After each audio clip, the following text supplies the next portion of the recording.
Hi everyone, welcome back to GK Today. This is Sia and very good afternoon. Hope आप सभी happy and सकुशल है. So यहाँ पे हम डिस्कस कर रहे हैं 16 से लेके 22 मार्च के जो भी डेली सेशन में हमने क्वेश्चंस कवर करे हैं डिटेल में उनका one time revision right. So within 10 minutes top 40 questions को हमें डिस्कस करना है and the most important thing all these questions are part of TD20 MCQ series which is available on GK Today application only, right? Start karte hain. And the first question here on the screen.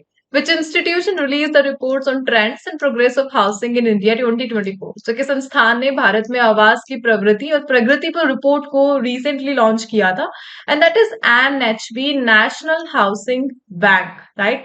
Basically housing trends and government scheme को cover करती है यह report. इस report का जो data था according to this report जो housing loan government ने डिस्ट्रीब्यूट करे हैं वो 39% तो किसको गया है इकोनॉमिकल जो वीक सेक्शन है EWS and law income group LIG को गया है. 44% मिडिल इनकम ग्रुप को गया है. 17% हाई इनकम ग्रुप को गया है as per this index reports on trends and progress of housing in India. The next is the fourth No Money for Terror Conference 2025 was held in which city? So Terror No Money इसके लिए जो fourth edition हुआ यह कहाँ पे हुआ है and answer है option number A Munich Germany. किसने इस इनिशिएटिव को कंट्रोल करा है that is financial action task force FATF. So world level पर जो मनी लॉन्ड्रिंग और टेररिज्म को रोकने के लिए संस्था है that is financial action task force and UN जो काउंटर टेररिज्म बॉडी है UN की उन दोनों ने मिलकर इस कॉन्फ्रेंस को आयोजित कराया. कहाँ पे म्यूनिच जर्मनी में फोर्थ एडिशन था. ऑफिशियली 2018 में लॉन्च किया गया था. फर्स्ट मीटिंग पेरिस में हुई थी.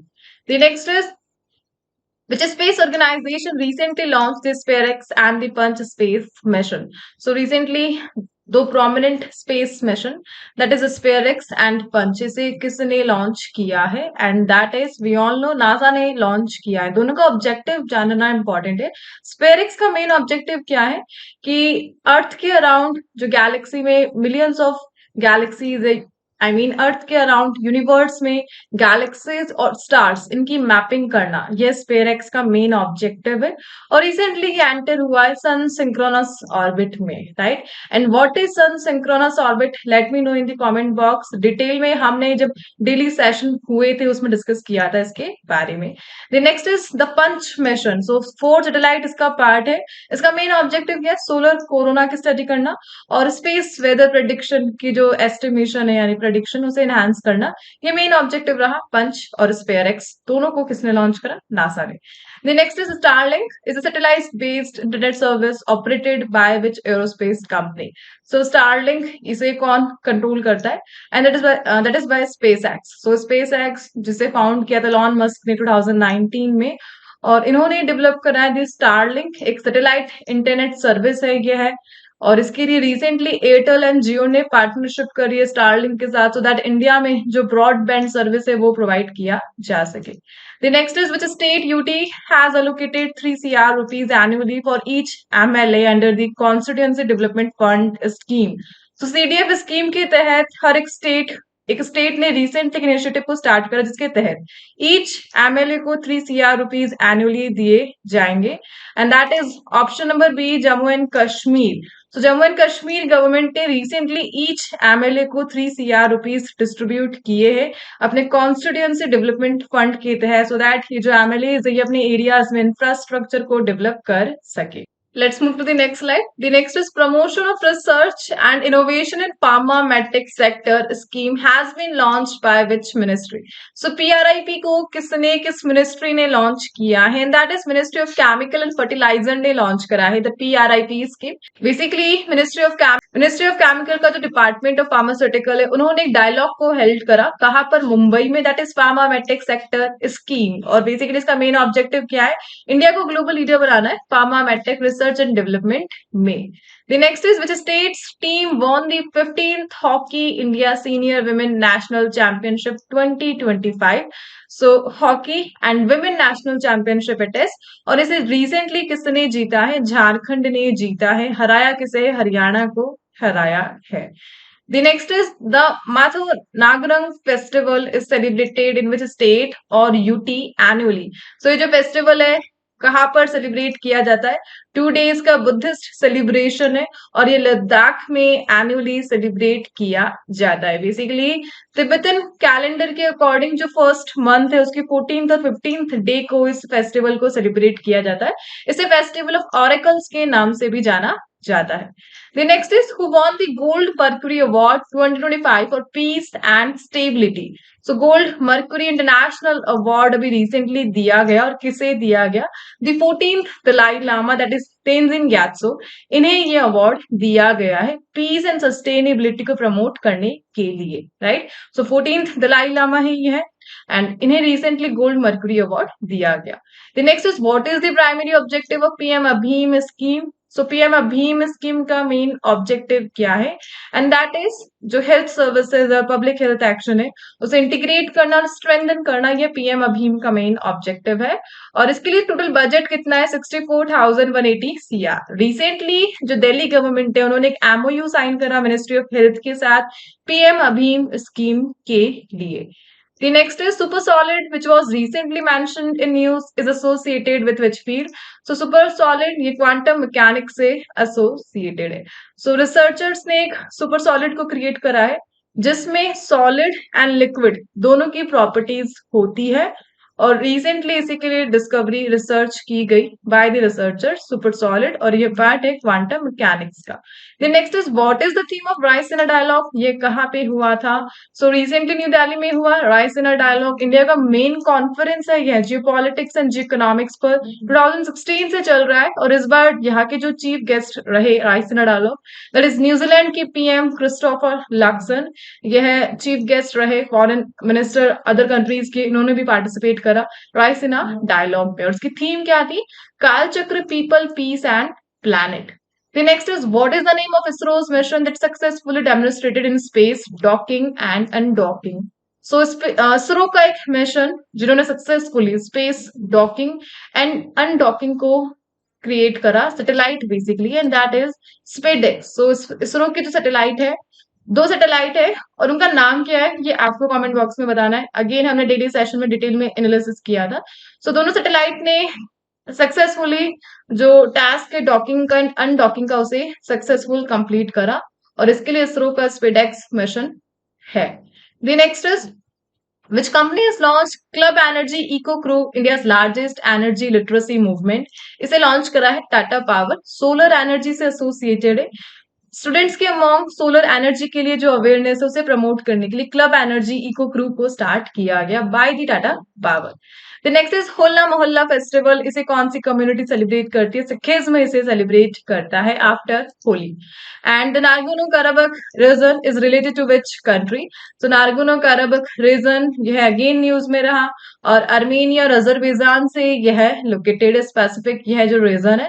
रिसेंटली 40 साल के संघर्ष के बाद यहाँ पर एक पीस डील के लिए एग्रीमेंट हुआ है between the Armenia and Azerbaijan and that's why यह न्यूज में रहा।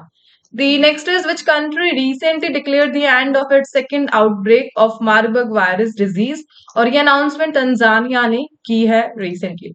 The next is which of the following countries are a member of the Five Eyes Alliance? So Five Eyes Alliance और इनके जो मेंबर कंट्रीज है US है, UK है, Canada है, ऑस्ट्रेलिया है एंड न्यूजीलैंड है।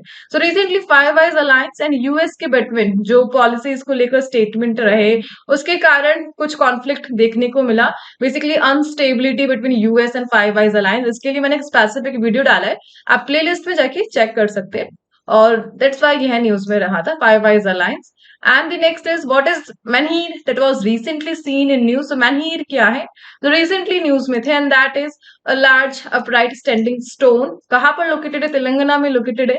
द मुदमल मेगालिथिक menhirs और इन्हें बेसिकली जो यूनेस्को की वर्ल्ड हेरिटेज साइट लिस्ट है उसमें टेंटेटिव लिस्ट में ऐड किया जाएगा और इसी के साथ तेलंगाना के menhir के अलावा जिन्हें यूनेस्को की वर्ल्ड हेरिटेज साइट में टेंटेटिव ऐड किया गया है, कौन कौन से मॉन्यूमेंट्स एंड साइट से, let me know in the comment box. The next is what is the name of the initiative launched by UN Secretary General to improve efficiency and cost effectiveness within the UN? So संयुक्त राष्ट्र महासचिव द्वारा संयुक्त राष्ट्र के भीतर दक्षता और लागत प्रभावशीलता में सुधार के लिए शुरू की गई पहल का नाम क्या है? And that initiative is UN80 initiative. किसने लॉन्च करा? यूएन के जो सेक्रेटरी जनरल एंटोनियो गुतेरेस है, इन्होंने लॉन्च करा। यूएन की 80th एनिवर्सरी के दौरान लॉन्च किया गया। The next is Kyushu Island. It was recently seen in news. Is located in which country? So Kyushu Island यह न्यूज में रहा। और कहाँ पर यह लोकेटेड है? सो जापान का थर्ड लार्जेस्ट आइलैंड है यह, जापान में लोकेटेड है।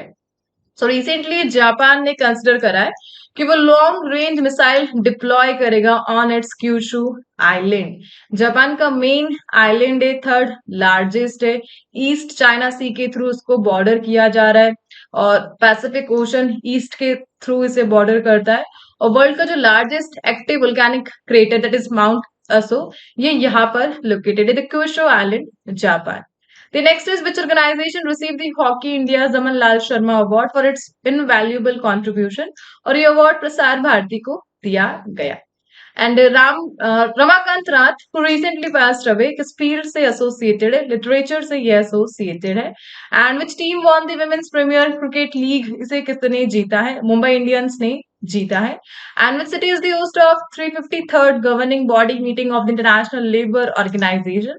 जेनेवा स्विट्जरलैंड ने होस्ट करा इसे, the governing body meeting of the international labour organisation.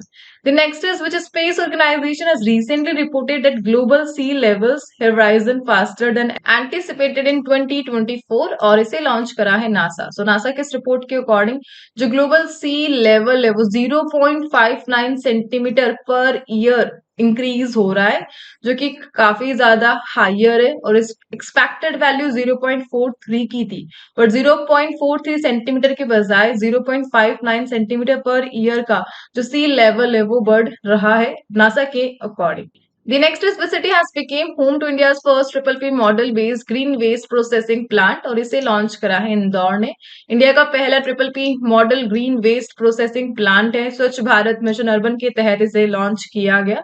सो इसके तहत जो ग्रीन वेस्ट है उसे कन्वर्ट किया जाएगा वुडन पैलेट्स में, सो दैट एनर्जी कंजर्वेशन को प्रमोट किया जा सके एंड पॉल्यूशन को रिड्यूस किया जा सके। और ये इनिशिएटिव इंदौर का रहा।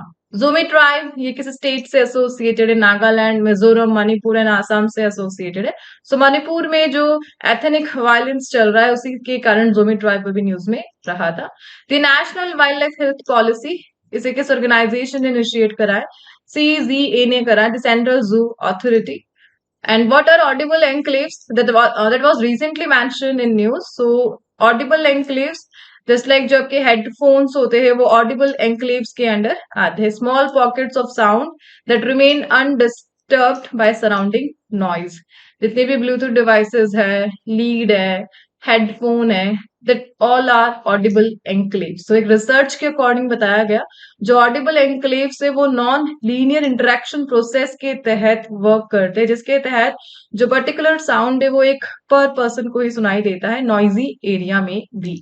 The next is what is the rank of India in the Global Free Speech Index? और इंडिया की रैंकिंग 24 रही। ग्लोबल फ्री स्पीच इंडेक्स में स्कोर मिला है हमें कितना? 62.6 और 33 कंट्रीज ने इसमें पार्टिसिपेट करा इस इंडेक्स में। The next is what is the theme of National Dope Testing Laboratory Annual Conference? और इसका थीम क्या रहा था? Anti doping scheme innovation and challenges. So recently doctor Mansukh Mandaviya ने ओपन करा NDTL annual conference. Doctor Mansukh Mandaviya basically cabinet minister है, ये youth affair and sports के लिए प्लस लेबर एंड एम्प्लॉयमेंट के लिए यह मेन कैबिनेट मिनिस्टर है इंडिया में।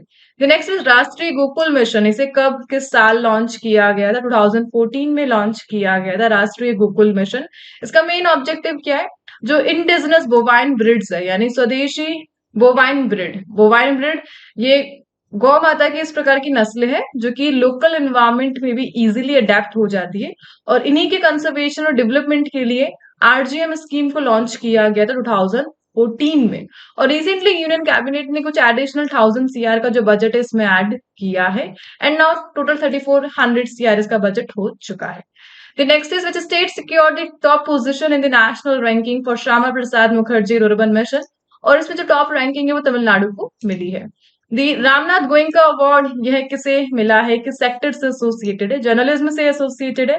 And recently Mridulika Jha from आज तक को यह अवार्ड दिया गया, the Ramnath Goenka award for. और इनका रीजन क्या था, इन्होंने जो रिपोर्टिंग करी थी डुमकी रूट पर। डुमकी रोड जो हरियाणा से जितना भी यूथ है वो यूएस जा रहा है इलीगली, उसको कवर करता है। और इसी के लिए मृदुलिका झा फ्रॉम आज तक इन्हें रिकॉग्नाइज किया गया रामनाथ गोयनका अवार्ड से जर्नलिज्म में। The next is which organisation funded the fire satellite project, और गूगल ने इसकी फंडिंग करी है। According to the world happiness report, what is the rank of India, India की जो रैंकिंग है 118 रही वर्ल्ड हैप्पीनेस रिपोर्ट के अकॉर्डिंग। और टॉप किसने करा, फिनलैंड ने, देन डेनमार्क ने, देन आइसलैंड, देन स्वीडन ने। The next is which ministry has launched the Rashtriya Karmayogi Jan Seva program to create a more accountable and citizen-centric workforce? So राष्ट्रीय कर्मयोगी जन सेवा programme basically जो public servant है उनके लिए है, और इसे मिनिस्ट्री ऑफ आयुष ने लॉन्च किया recently. The next is UPI is developed by which institution, so UPI को एनपीसीआई ने डेवलप करा है। सो रिसेंटली यूपीआई ने कुछ स्कीम्स को लॉन्च कर जिसके तहत 20,000 सीआर तक जो ट्रांजेक्शन वॉल्यूम है उसे बूस्ट किया जाएगा। और यूपीआई 123 पे एंड यूपीआई लाइट जो कि ऑफलाइन है उसे प्रमोट किया गया इस इनिशिएटिव के तहत। और दैट्स व्हाई यूपीआई जो एनपीसीआई के अंडर फंक्शन करता है न्यूज में रहा। एग्जैक्टली यूपीआई को 2016 में लॉन्च किया गया था, राइट। इसी के साथ इस सेशन को यहाँ पे एंड करते हैं एंड मिलते हैं नेक्स्ट सेशन के साथ। सो यहाँ पे वीकली रिवीजन कंप्लीट होता है।